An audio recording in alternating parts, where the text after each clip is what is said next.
right. Welcome, welcome to my garden. Welcome to Mother Nature's garden. It's not even mine. She's Mother Nature's garden. So, welcome. And I wanted to start off. I need some eyes with a little, what I'm calling nature's wisdom reminder. So, fermentation, which is what we're going to be doing. That's what we're going to be doing with the apples to make the vinegar. It's a fermentation process. We need to trust the patience of it. We need to trust the transformation of it. And we need to trust the quiet wisdom of nature unfolding. And one of the things that I love about this is it's not just about making vinegar. It's a metaphor. It's a process where we're coming together with nature and we are going through the fermentation process. And what that is we're taking something that has developed from a seed into a tree, into fruit, and it's ripened. And we're taking that ripening fruit that's in its full potential and we're gonna morph it. And that morph is gonna be a fermentation process. And that fermentation process is going to turn into a, what do we call it, a digestive enzyme, right? Because then it becomes food for our gut. It becomes a health tonic. It becomes a cleaning tonic. It becomes so many things. And by just taking the remainder or even just the scraps of the fruit and mixing it with a little water and a little sugar to feed the yeast, it will turn into something completely new and different and wonderful and supportive for our whole body, our whole spirit, our whole everything. I know that was a long introduction, but thank you. So I just want to talk through a little bit about what we're going to do today. So here's our fruit that we're going to use. We're going to do a pineapple. I'm actually going to create a pineapple apple. And we have two different kinds of apples here. One's a Granny Smith and the other one is a Gail. And these, I grew these. I did not grow the pineapple, but I grew the apples here in my yard. So they're organically grown. And they're from the end of last season, which was like December, January, a little bit into February. And they've been in cold storage. So we're going to turn those. They're not as good eating out of hand anymore, but they're great for applesauce or creating vinegars with. So we're going to make a vinegar combination of the two. And then we're going to look at and deconcoct the fruit in here. So we have a 2.5 week ferment here, and it's ready for the fruit to be taken out. And then we have a 2-week ferment, which I also believe is ready for the fruit to take out. Usually they say about 2 weeks, depending on the temperature. And since it's a little warmer, because we're moving into late spring, and I may be sneezing a lot because it's windy. My allergies may come up, but okay, it went away. And then this is a berry, Logan Berrys. And this is only like 3 days, so it's just now starting.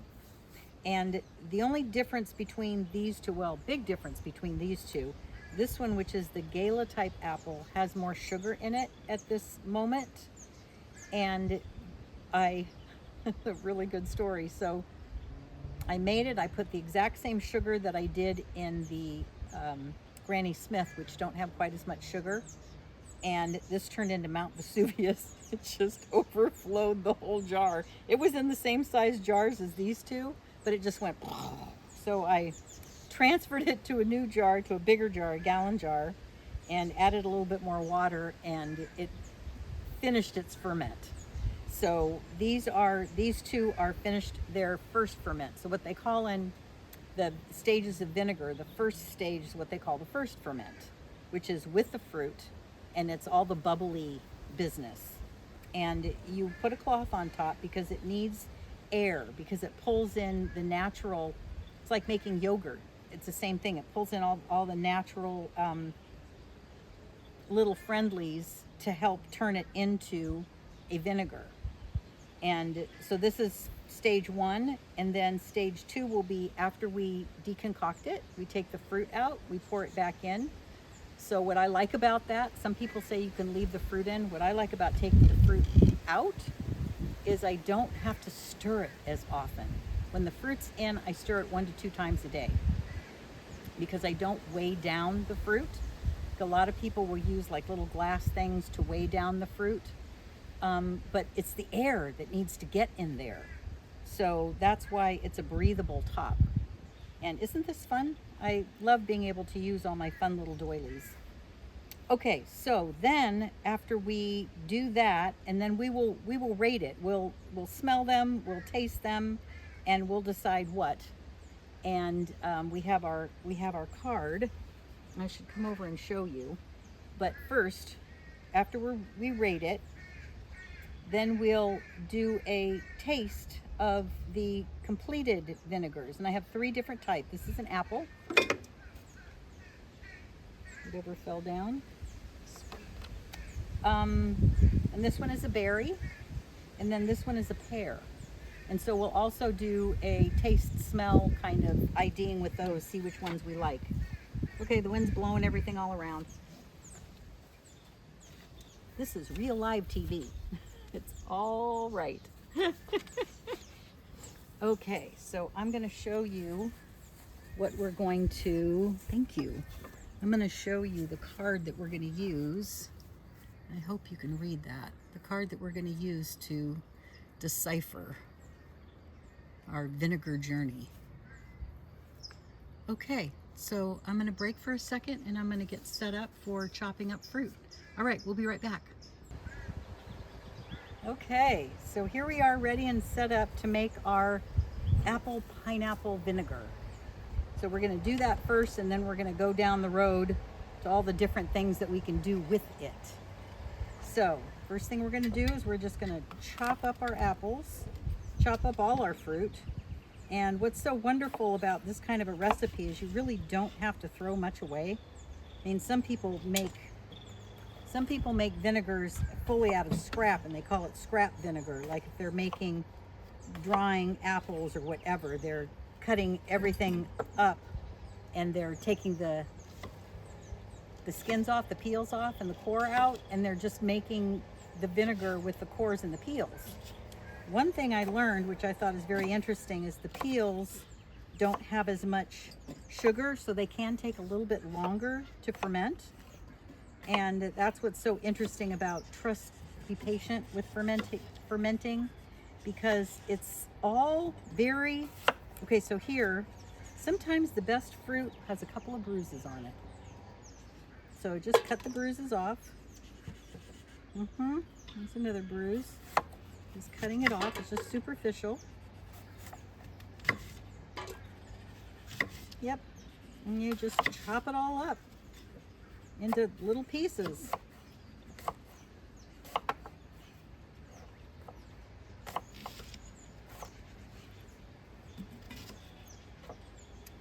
So I think what I'm going to end up having is one of each apple, which I have so far, and then I'm going to chop up some pineapple.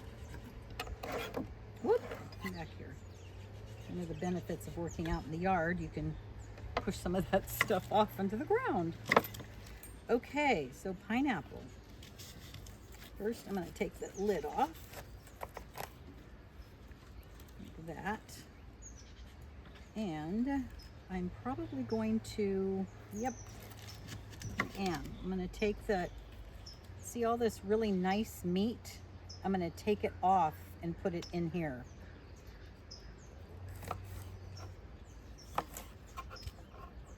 So we're not wasting anything. And I know you can plant these and grow these, but I'm not in the right environment. Northern California is not pineapple growing environment, so I'm just not going to go down that road. I love to propagate plants. I am a plant nerd in that sense, and I don't need any more to propagate right now. I have a bunch of different projects that I'm trying to do, and I do not need more babies to take care of. Okay, now I'm going to whack off the bottom and do the same thing. Wow, this is a really nice ripe pineapple. Wow. Look at how beautiful that is. Isn't that gorgeous? Oh, takes me back to the islands. Let me tell you. Okay, so I'm going to do the same thing here. I'm going to cut off all the bottoms. Actually, no, I'm going to pass this over to my guest, and I'll be right back. I'm going to let her put this into hers because she's also making a pineapple. Her, I should say, can I use your name? Sure. Just your first name. Irene. Okay, Irene. Irene is here with me. She's been so generous to help me set up, and she's helping me with a little bit of camera detail too, which is really cool. So you just go around the outside edge of the pineapple. I went a little deep there, and there we go. There's the slices, and this is what you eat. And I'm going to put this in a jar, or excuse me, a bowl. And I just happen to have here, because we're not going to use all that in the actual. So we don't want to put the outside skin in. Yes, we do. We do. Whole thing. Yeah, Irene just asked, do we want to put the outside skin of the pineapple in there? Yes. All of that. So again, that's kind of like the, like with the apples, just put everything in there. Mm.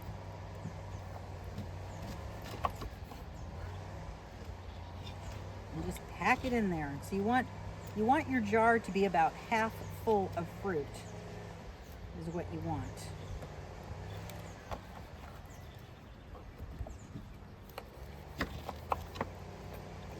Here, I've got 2 more pieces for you, Irene. Thank you. Mm-hmm. This is pretty good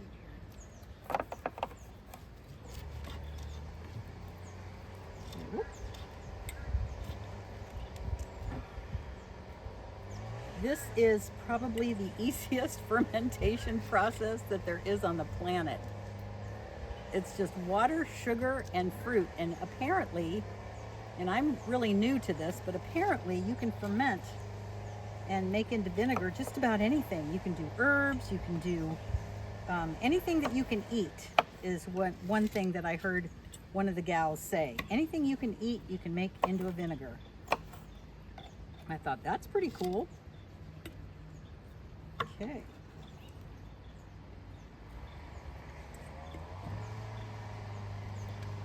I want to eat some. That's some pineapple. Okay. That one's got slime on it, so. Although I'm sure the vinegar process would take care of it. Okay. So there we go. We'll kind of smash it in there.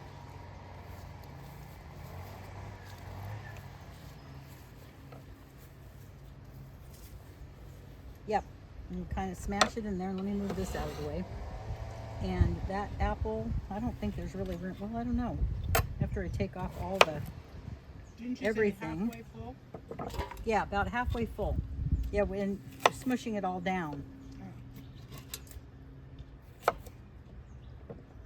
There we go.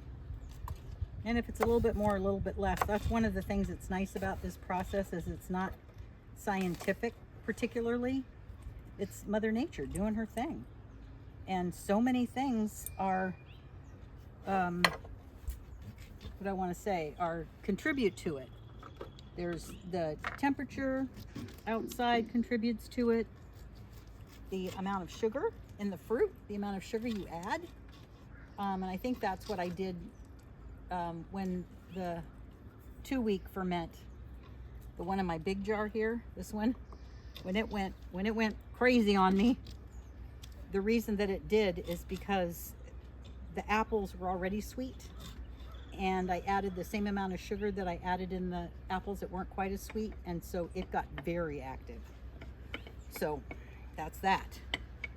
Okay, so that's that. And I was only able to put 2.5 apples. Okay.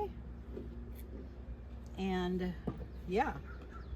And then half of the pineapple rinds. And then this is a 1/8 of a cup of sugar. And since that pineapple is so sweet, so what they, excuse me, I got pineapple in between my teeth. That was silly. So what they say is a tablespoon to each cup of water is what I kind of hear across the board. And in my experience, that's what I did here. It's way too much. So what I'm going to do is I'm just going to take 1/8 of a cup, which is about 2 tablespoons, because the pineapple is really sweet, is I'm just going to do a nice, and this is organic cane sugar, which I absolutely like using it the best, even though you can use something else. And some people will like do hot water to dissolve the sugar, but the you don't need to. It's going to be in there for a month. It will dissolve on its own. So we put the sugar in there. And we put the sugar in there. Thank you. Irene just asked why. Great question. The reason that we put sugar in there is for the fermentation process. Excuse me. Oh, I got it. Pineapple in my teeth. So the fermentation process, the bacteria has to feed on something, kind of like yeast. When you put sugar in with yeast, so that the yeast has something to feed on. This is the same kind of idea. So you put the sugar in there to help aid and give the bacteria something to eat and digest. And what's fun about it is that by the time the whole ferment is done, the whole vinegar is done, like here, there's no sugar left. It's eaten it all. It's dissolved it, it's metabolized it, and created this fermented beautifulness. So we don't have to worry about that sugar is going to go into our bloodstream, because it gets eaten up. The process gets eaten up. Okay, now top it with water. And one of the things, let me talk a little bit about water. One of the things about water, this is actually from my tap. It's not a purchase filtered water, it's from my tap. And the reason that I can use that is because I'm on a well and I do not have a water softener system, which runs all your water through salt, basically. That's how they filter it. So it's just straight water from the ground, water from the aquifer underneath me, coming from the Santa Rosa, what do we call that? I'll think of it in a minute. I'm on the 100-year floodplain, so my whole property is kind of like a swale. So in the winter, I call it Swampy Acres, because everything is like a lake, and that's the vernal pool happening. Laguna de Santa Rosa. So I'm in the 100-year floodplain of the Laguna de Santa Rosa, which is the watershed off the local mountain ranges. And that's where this water comes from. And all the rain that comes here and refills my aquifer. So the reason that you don't want to use regular city tap water is because of the chlorine. The chlorine, you can use it, but you need to dechlorinate it. And I've heard people say that you need to boil it for a certain amount of time. I also know that they say if you just sit it out for 24 hours and leave it open, the chlorine will dissipate. So, and there's probably more information than that online, people that know way more than I do. So if you're interested in that, if you know, leave it in the comments. If you're interested, that's a research project. But how to dechlorinate water. So this is not chlorinated. It is from my well, and we're going to use this to top off the fruit. And because I had that experience with it overflowing, I'm not gonna fill my jar up all the way. And I'm just gonna go that far. And then what I do like to do is I like to mix it. And I had a spoon, there it is. Right here, hiding in the flowers. So just like to mix it a little bit. Make sure all the fruit is pushed down there. What you really want is you want enough water to cover all your fruit. And what I've found is the fruit loves to float. And that's one of the reasons why I like to let the fruit be open to the air like this, because it does a better job fermenting when it's like this. I'm talking to the jars if the jar can hear me. Sorry. So as if the air needs to help the ferment. And so, yeah, so for that reason, I don't want to cover it with anything to hold it down. So I just go and I stir it every day. It sits on my counter in a dark corner of my kitchen, and I just stir it every day. Some days, if it's really warm in the very beginning of the ferment, it'll take about 3 days to really start getting active. So like kind of like on day 4 through 9, it's pretty active. And sometimes you might even end up needing to stir it more than once a day. Okay, so By active. active, it starts to bubble. It starts to get all bubbly and frothy, and you start to see the bubbles all come up in the apples from the bottom. And which you can see here, that's all pretty much done. There's a little bit on the top, but not much. There's not a lot of that kind of action going on anymore. So when there's a lot of action, we stir it more. You stir it more. Yeah, absolutely. Because what happens is it'll bring it up to the top and it'll get frothy on the top. And sometimes it doesn't, but that's usually what it does. So yeah, great question. Love that. Okay, so now what we need to do is we need to cover it for keeping the bugs out, but letting the air come through. So I just have some cheesecloth. So there's all kinds of because I ran out of all my cute guys, we're just going to use some cheesecloth and just cut a little piece and use a rubber band to affix it to the top.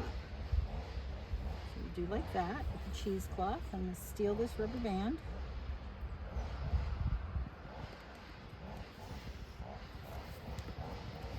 And you fix it like that. And now this is ready to go. I'll get you a rubber band. Actually, you know what? I'm going to use the top of this. That's the top ring. Exactly. That's what I was thinking. I wonder if it works. I bet you it does, huh? That would be so cool. Then the rubber band doesn't bounce around. Ooh, I love that. Okay, we just discovered something really cool. We just take the lid. Like it. Yep, here we go. I can put this back on. I don't have a lid for this one, so it has to have a rubber band. So that's it. So now you're ready for your first ferment. And what let me show you this again. So here on the card, you're going to write down the date of that you started your ferment, and what your blend is, what your fruit blend is, and what type of sugar you used and how much, so that you have that information so you don't forget. Because believe me, if you try to remember, it doesn't always happen. At least it doesn't for me. Okay, so that is that. And so that ends that little segment, and we're going to take a little pause, and then I'll be right back. So, are we back? All right, we're back. Yay! Okay, so I just did a little rearranging, so you didn't have to watch the whole rearranging process. So this is what we just did. We put water, unchlorinated water, sugar, and a lot of fruit. A little bit more than I probably should have, but anyway, it's not a science, so it's not going to ruin it. In the jar today. So 2 weeks from now, we're going to look at, oh, wait a minute. So you're putting it in that jar, and during the 2 weeks, Irene and I were just talking how to get a dark environment without having to put it away in a cupboard. Is lunch bag, brown lunch bag. You just slip the whole jar into a brown lunch bag, which leaves the top open so that it can catch the air, and you can access it every day to stir it. So what you're going to do is you're going to stir it every day, and about 3 or 4 days, depending on the temperature in your house, in your kitchen, and wherever you have it, it will start to bubble and it will start to froth, and it's starting to ferment. And so you're just going to allow that to happen, and every day you're going to stir it. And if it really gets super active and it's bubbling and frothing, you're going to want to stir it a couple of times a day. So you're going to stir that down. It's kind of like if you were cooking a soup and you were boiling it and it was starting to do its thing, you're going to want to stir it. So you're going to be stirring it 1 to 2 times a day. And after about 2 weeks, you're going to check it and you're going to look at it through different eyes. Has it stopped bubbling? So here's a 2 week right here. This is a 2.5 week. And so it's a little bit done, little bit longer than normal, but there's still a little bit. I'm going to bring it over and fly it over and show you. So I started this on the 28th, but you can see still a little bit here, but that's not enough to not process it now. But you can see also inside, there's not a lot of fluff. There's not a lot of bubbles happening. And this one is 2.5 weeks old. And that's with the Granny Smith. And let me show you this one, which has a little bit more action. And I did not stir it this morning on purpose. So you can see in here, can you see that action in there? Yeah, you can see it. See all that little bubble in there? And then you can see it in there, that it has some bubblies going on. But this mostly is done. And so I'm going to take the fruit out, and I'm calling it deconcocting, but I don't know what you call it. It's taking the fruit out. That's what I'm going to do. And now I'm going to show you this one, which is only 3 days old. And I forgot to tell you, smelling it is really good. Oh God, this one smells so good. But it doesn't smell like vinegar yet. It smells like berry jam. And you can see that. And what's interesting about the berries is they sank to the bottom. But there's hardly any activity. You can just see an itty bitty bit. So I'm waiting. And this one's still young. Like I say, it's only 3 days old. So it's got a ways before it's maybe another 3 days before something starts to happen. This is not my favorite top, but I didn't bring out another rubber band, so we're gonna go with it.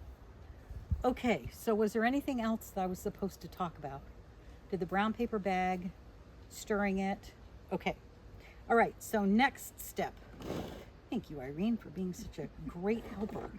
Okay, so next step is I'm gonna stir it a little bit, just because I want to. And this one is super, like, this is the one that boiled over for me, and it's very gelatinous, very kind of thick.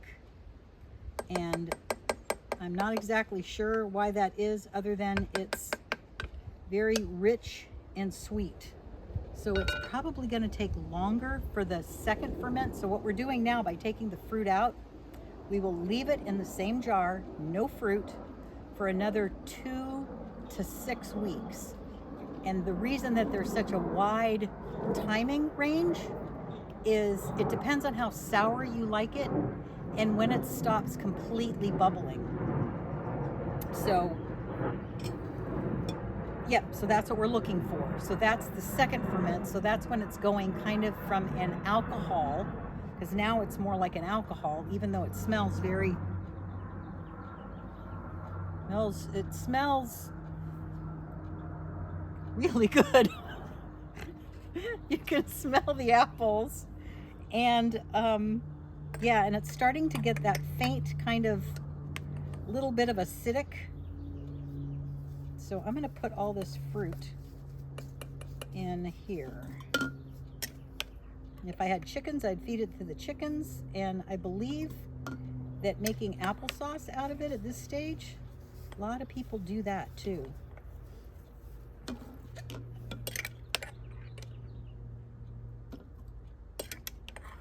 I guess I had a strainer, and I was thinking I was going to pour it through, and I thought this is so much cleaner, less messy. So we'll just take our time and we'll do it, right? This is all about taking our time with the processing, taking our time with just nature's rhythm of fermenting, how she lets that happen. I mean, what a gift, right? Here we go. We have fruit that probably not our favorite to eat, but we can turn it into something else. I just think that's so amazing. It's like, wow. Mother Nature at her finest. All right, I'm getting there.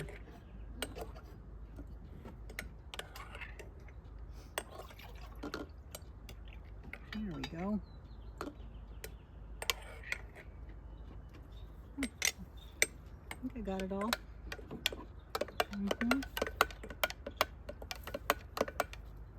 Yep. Okay, so there we are with that one.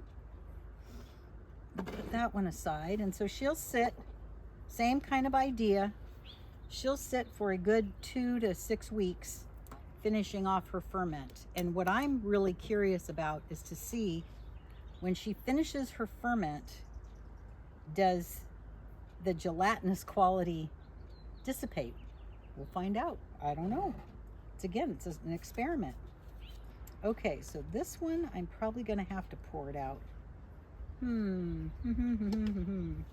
Okay, so I'm going to do this a little differently. I'm going to put this here, and I'm going to put this here. I'm going to put this here. No, this is good. I'll let everybody see this process. Come on, get out of there. Okay, here we go. So I'm going to strain it because I ended up with why I used it. So this is a really great thing to notice. Don't use a narrow mouth jar. It's too wiggly, too hard to. Here we go. Use what you got. My grandmother would be pleased. Okay, so now I'm just going to pour out the juice. And actually, I think I'm just going to use my hand and hold the apples back. There we go.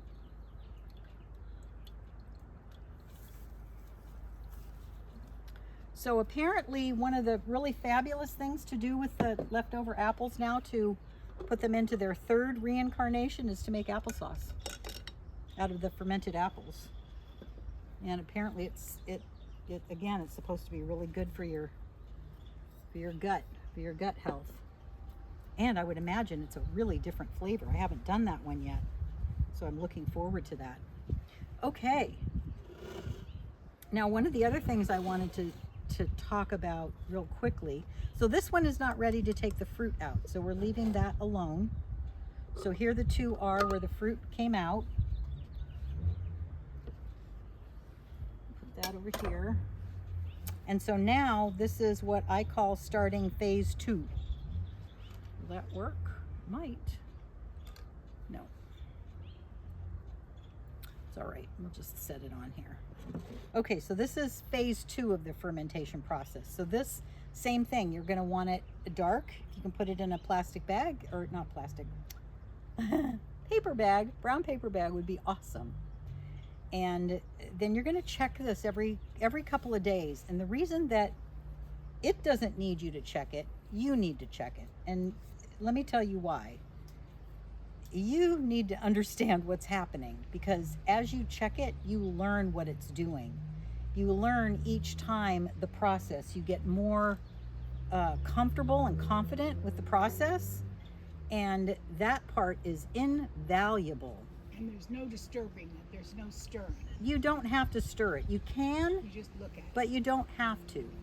You know, it's a process that is on its own by that time. Without the fruit in it, that's a really good question. Do you have to keep stirring it? No, but this one with the foam has a little bit more foam. It's a little bit younger. That one I would probably keep stirring for a little bit while the foam, that whole fermentation process finishes off, which is what you want. So the second ferment is about souring up, so it gets the sour that it wants. There we go. Yeah.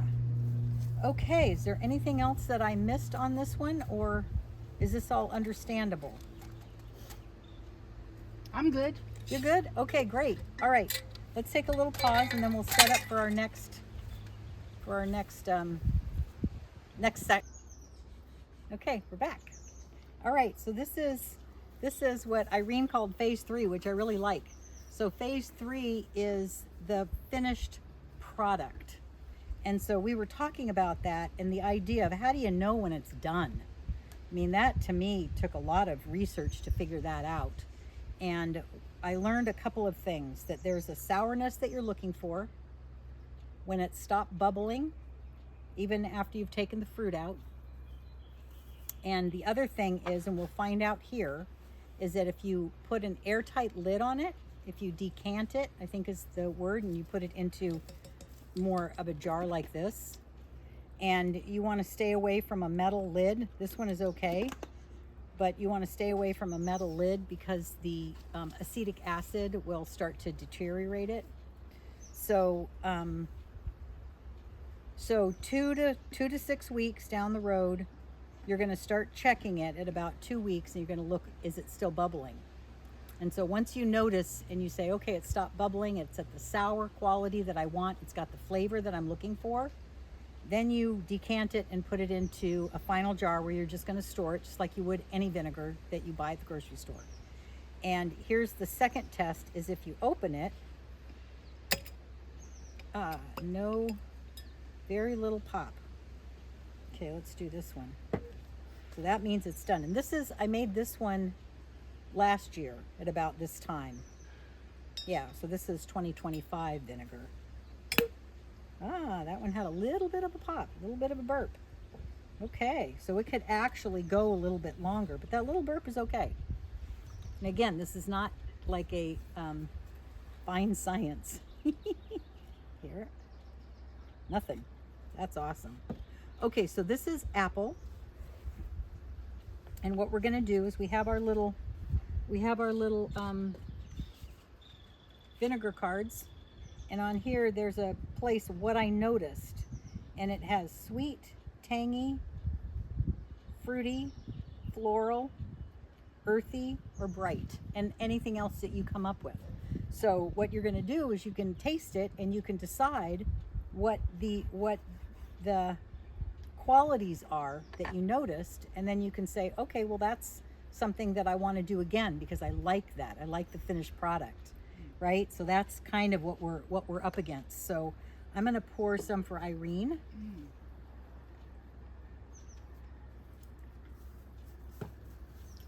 And she's going to be able to take all these home. So there's a little lid for you. And this is the apple. And then the berry.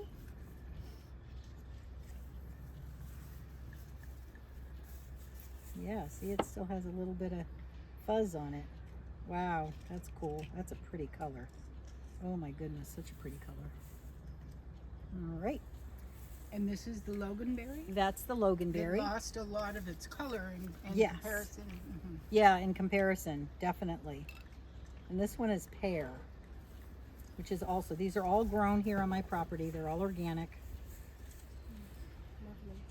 There you go. So I'm just going to smell right from the bottle. I'm going to smell the apple first. Fruity, sweet for sure.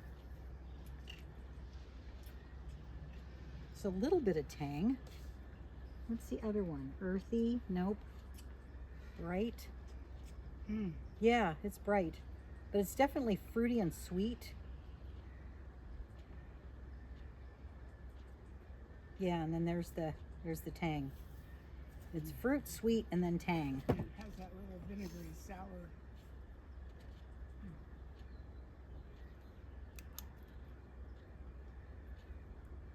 Fruity, sweet, and tangy. Okay, so that's the apple. And then the pear. What I always notice about pear is it's like a little bit softer. This one is like brighter. I think bright is a good one to use for that, for the apple.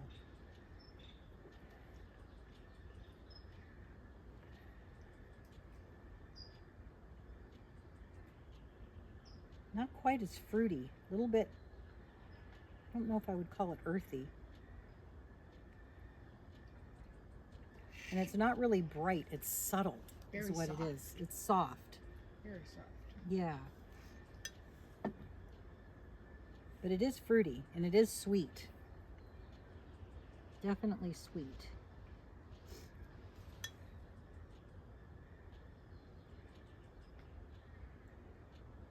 And then the tang is kind of like just at the end. The tang is way out there. It's not like real forward. If any of you are wine connoisseurs, you'll understand this way better than I do. Okay, this is the berry, the Logan berry. That definitely has an earthy quality. Yeah, that's definitely earthy. And fizzy. And fizzy. Yeah, and that fizziness, if that bothers one, then you could actually let it ferment a little bit longer, but it's nice. I agree. And it has this sweet note that's just sweet. It's very nice. And I can smell the berry on it, definitely.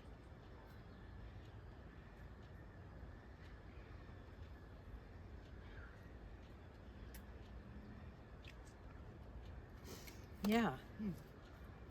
Okay. So that's that. Wonderful. Yeah. So that's fun.